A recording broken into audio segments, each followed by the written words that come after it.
Randy Baruh here from the Corcoran Group to discuss the age-old question, a condo versus a co-op. One thing to consider is the ownership structure. A lot of people inside New York and outside of New York don't know what co-ops are. A co-op is actually a corporation where each resident owns shares in the corporation based on the size of their apartment and any common elements they may have an interest in. They don't have a deed, they have stock and lease. A condo is considered real property.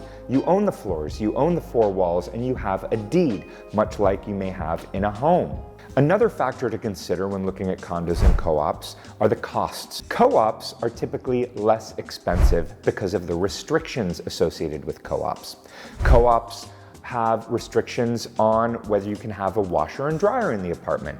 There's also restrictions on subletting. Many co-ops you're not allowed to sublet at all, or you can only sublet within a specific period of time. On the other hand, condos are a bit more pricier because they're considered real property, they're a tangible asset that you have a lot more flexibility with and can use as an investment for the future. One of the most controversial differences between a condo and a co-op is the application process and the dreaded co-op board interview. Dun, dun, dun. Both condos and co-ops are going to have a purchase application where they're going to ask you for some financial information and some references, but only a co-op will ask to have a board interview where you get to sit down in front of the board of the building and get to know them, they get to know you, and you get to see if you guys would be the right fit. It's almost like a date, but without the wine. An important distinction to make between condos and co-ops are the monthly carrying costs. Co-ops are typically less expensive than condos. With a co-op, you're going to get one monthly maintenance bill. The maintenance bill is comprised of the taxes and the HOA.